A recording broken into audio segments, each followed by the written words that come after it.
नमस्कार, मैं शिव प्रसाद तिवारी और अभी पटना यानी बिहार की राजधानी पटना में अभी हूँ और पटना जंक्शन पे भी खड़े हैं हम लोग। और आपको मैं बताना चाहता हूँ कि फिल्मों में आपने सुना होगा कि मर्द टांगे वाला, कुली नंबर वन और क्या क्या ऐसी फिल्में बनी हैं जिसमें कि जाबाजी दिखाई गई है कि कुली नंबर वन कितना जाबाज होता है और लोग कितना उनको अपना हीरो मानते हैं और किस प्रकार से हीरोगिरी उनकी चलती है और किस प्रकार से लोगों की जान बचाते हैं। लेकिन आपको बताना चाहते हैं कि फिल्म जो होता है वो फिल्म एक रूपांतरण की गई घटना होती है जो रूपांतरित की जाती है और लोगों को ऐसा एहसास होता है ये जो घटना है स्वयं घटित हो रही है और देख के लोग आनंदित होते हैं। मैं आपको बताना चाहता हूं कि आज मैं आपको एक रियल हीरो के बारे में मैं बताना चाहूंगा और रियल हीरो से दिखाना चाहूंगा कि वो रियल हीरो जो कि कुली हैं और बिहार सरकार और जीआरपी यानी रेलवे मंत्रालय के द्वारा इन्हें बॉडीगार्ड दिया गया है। जी हाँ, फिर बताना चाहता हूँ ये वही कुली हैं जिन्हें बिहार सरकार ने एक बॉडीगार्ड दिया है और जीआरपी यानी रेलवे मंत्रालय ने भी एक बॉडीगार्ड दिया और बॉडीगार्ड भी दिया है गया है। ये इस प्रकार से नहीं और ऐसा ही नहीं दिया गया है, ये बॉडीगार्ड इसलिए मिला है क्योंकि इन्होंने देश के प्रधानमंत्री नरेंद्र मोदी जी की सुरक्षा को भेदने वाले जो लोग थे वैसे लोगों के जो मंसूबे हैं उनको नाकाम इन्होंने किया है। जी हाँ, 2013 27 अक्टूबर 2013 में यहाँ पे सीरियल बम ब्लास्ट हुआ था यही पटना जंक्शन पे। और उस बम ब्लास्ट में इन्होंने वैसे जो आतंकवादी थे उन लोगों को पकड़ करके और अपना जो है सो दिखाया था अपनी वीरता को और उन लोगों का जो मंसूबा जो था उसे नाकाम किया था। तो मैं आपको मिलाना चाहता हूँ ये धर्मा कुली जी हैं। जी नमस्कार। नमस्कार। जी क्या नाम हुआ आपका? धर्मनाथ यादव। धर्मनाथ यादव जी। जी किस जिला से रहने वाले हैं? घर आरा जिला पड़ता है।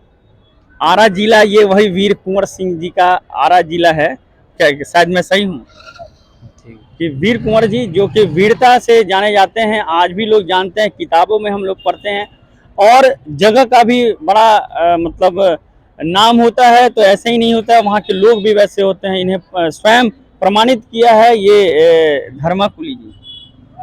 तो मैं पूछना चाहता हूँ आपसे कि ये बताएं, जनता जानना चाहती है, हमारे दर्शक जानना चाहते हैं कि जो सीरियल बम ब्लास्ट हुआ था आखिर में कैसे हुआ, कैसे लोग आज आपको जानने लगे हैं? 27 अक्टूबर 2013 पटना के गांधी मैदान में भाजपा की हुंकार रैली थी। उसमें प्रधान नरेंद्र मोदी जी आने वाले थे और उस समय गुजरात के मुख्यमंत्री थे जी। उसी दिन 9:30 बजे की घटना है। पहला धम धमाका पर 10 नंबर प्लेटफार्म पर शौचालय में पहला हुआ। उसी समय हम अपना कुली विश्राम गृह में बैठल थे। जब आवाज़ हुआ तो शौचालय से धुआं निकला, तो इस पर हम देखे तो फिर अपना हम डंडा निकाले और शौचालय के दरवाज़ा पर गया। वहाँ पर पहुँचा तो आदमी भाग रहे थे। उस समय वह दरवाज़ा खोला और बंद किया तो हमको शंका हो गया कि इसमें है। तो उसी समय एक सिपाही था डिप्टी में, अशोक कुमार मुखर्जी, उसको चाल के वो भी दौड़ कर आया और जाकर दरवाज़ा, उसके पास 3 शक्तिशाली बम भी था।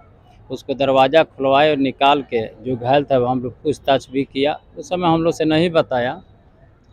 15-20 मिनट के बाद हमारे पास आरपीएफ के इंस्पेक्टर राजेश लाल जी आए और उनके हाथ में थमा दिया और हम लोग एम्बुलेंस लाने के लिए, मतलब जो घायल था उसको फिर ले आके मतलब हॉस्पिटल में। कितने लोग घायल थे? एक आदमी। कौन कौन घायल था? उसका नाम आता ना याद नहीं है, मर गया। मतलब एक आम पब्लिक कोई घायल ना ना, उसी के वही पहले बम फोड़ा था, मानो बम। अच्छा। तो वही उड़ा तब ना, मतलब ये आवाज़ मिला। अच्छा, आवाज हुआ। ठीक है। तो इसको हम लोग, जिसका नाम इम्तियाज अंसारी है, हम जिसको पकड़े। सीरियल बम ब्लास्ट धमाके का हाँ। जो नेम्ड जो अपराधी था। इम्तियाज अंसारी, उसके पास भी 3 शक्तिशाली बम था। अच्छा। और जो मानो बम बना था वो तो उड़ के ख़त्म हो ही गया। जी। वही ना फुटे रहता तो पते नहीं लगे। जी। तो फिर उसके बाद अपना बम दस्ता आया। फिर 12 बजे रात में दिल्ली से मतलब आए बम दस्ता। तो 12 बजे रात में डिस्पोजल हुआ।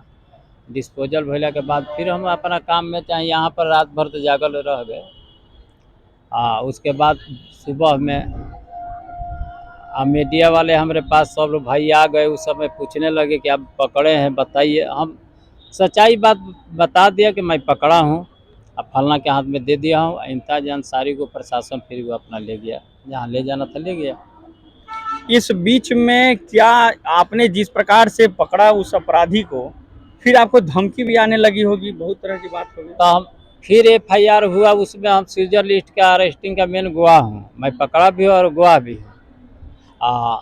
उसी दिन से मैं सुरक्षा का मांग करने लगा, सुरक्षा हमको नहीं मिला। सुरह में हमारा घटना हुई 10 नंबर प्लेटफार्म पर 11 बजे रात में, जो कि हमारा मतलब सब मुंह नाक कान खून दिया हुआ है।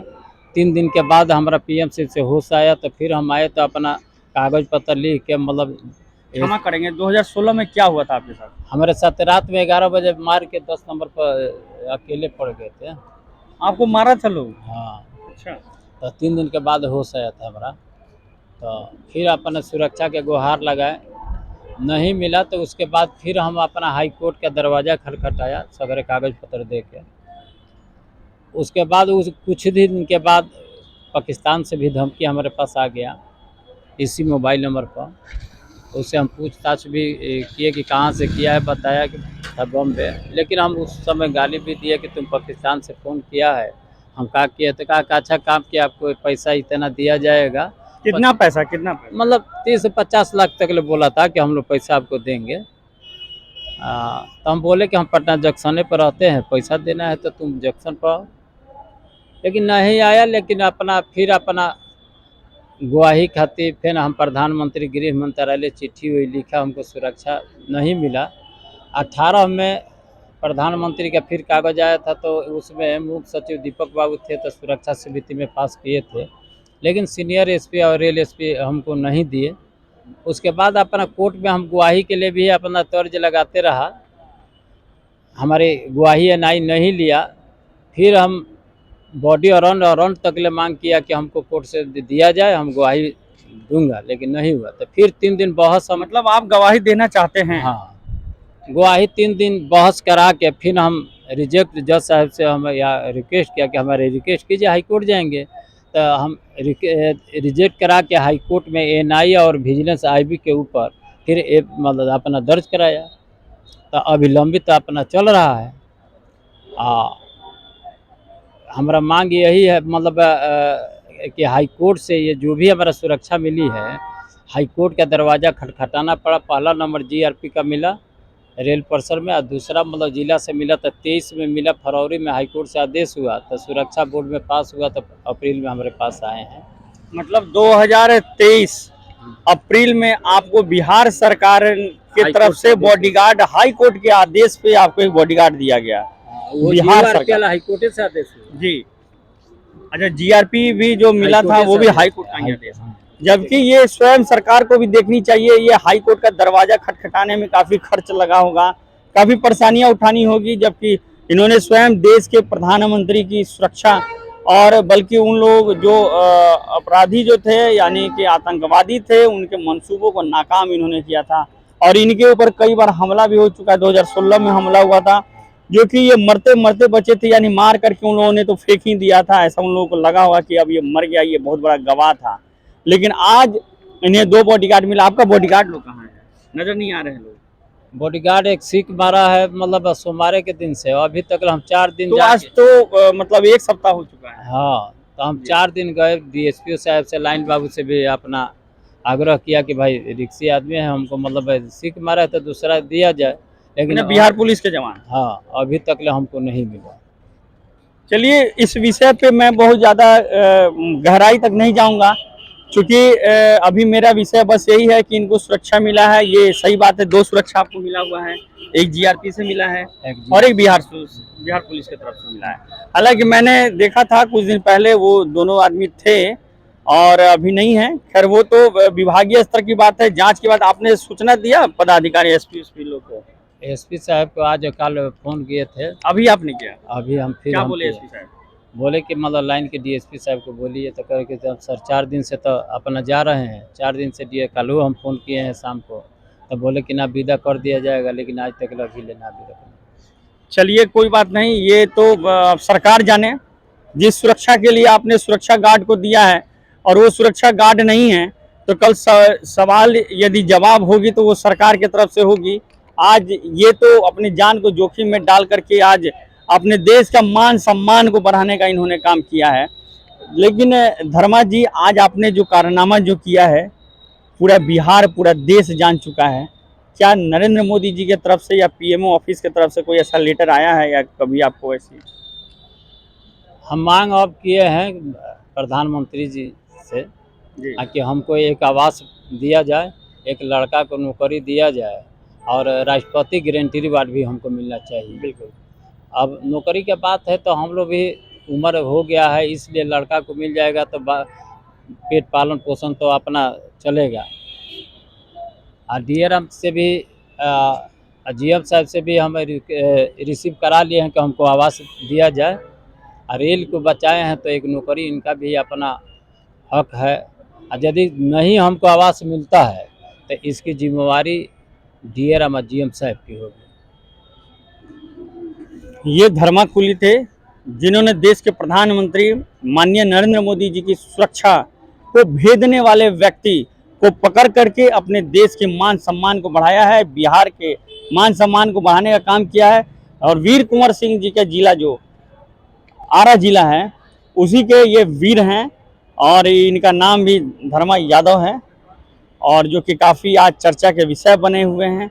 जब भी कोई आता है तो सारे लोग आके मिलते हैं, और जब भी मैं भी आया हूँ तो इनके पास समय का बड़ा अभाव होता है, जल्दी मिलते नहीं हैं, लेकिन इनका प्रयास होता है। बहुत सरल व्यक्ति हैं, सारे लोगों के साथ मिलना चाहते हैं, और जितना ही समय होता है उतना ही समय में ये सारे लोगों से अपना समय देते हैं और बातचीत करते हैं। तो मैं बिहार सरकार के मुखिया माननीय नीतीश कुमार जी से ये आग्रह करूंगा कि इस बिहार के मान सम्मान की रक्षा करने वाले और सुरक्षा को भेजने वाले को इन्होंने पकड़ा था, और जिसके चलते अपने बिहार की जो शान है और मान सम्मान वो बच गई। और आज ये स्वयं असुरक्षित महसूस कर रहे हैं और असुरक्षित हैं। इन्हें 2016 में भी उन लोगों के द्वारा कहीं ना कहीं से आघात किया गया था और इन्हें मार करके इन्हें फेंक दिया गया था, यह समझ करके कि धर्माकुली मर चुके हैं। यानी कि गवाही देने वाला व्यक्ति खत्म हो चुका है, जो कि उन आतंकवादियों को गवाही दे करके उन्हें सजा दिलाए। तो क्या आपको नहीं लगता है कि ऐसे धर्माकुली को सुरक्षित रखा जाए, जो कि ऐसे आतंकवादियों को, जिस प्रकार से एक आतंकवादी को पकड़ करके और आज पटना प्लेटफॉर्म यानी पटना जंक्शन को ब्लास्ट होने से बचाया था, और सीरियस बम ब्लास्ट जो 2013 में हुआ था, उस बम ब्लास्ट के प्रत्यक्ष गवाह के रूप में ये हैं। और इन्होंने वैसे लोगों को पकड़ करके अपने मान सम्मान की रक्षा भी किया है, बिहार सरकार की रक्षा किया है, देश के प्रधानमंत्री को बचाने का रक्षा किया है। और इस रेल जो सरकार है, रेल सरकार के बहुत सारे नुकसान होने से इन्होंने बचाया है। तो आप यदि हमारे इस खबर को देख रहे हैं, यदि आपको कुछ सही लगे या कोई कमेंट करना चाहते हैं या कोई ऐसा अपनी सलाह देना चाहते हैं, तो जरूर कमेंट बॉक्स में जाएं और कमेंट करें और हमें सलाह दें। जरूर फिर से हम धर्मा जी से बात करेंगे और आप लोगों की राय भी इन्हें देंगे और बताएंगे। तब तक के लिए आप हमारे साथ इस प्रकार की खबरों के लिए बने रहेंगे। पटना से शिव प्रसाद तिवारी की रिपोर्ट।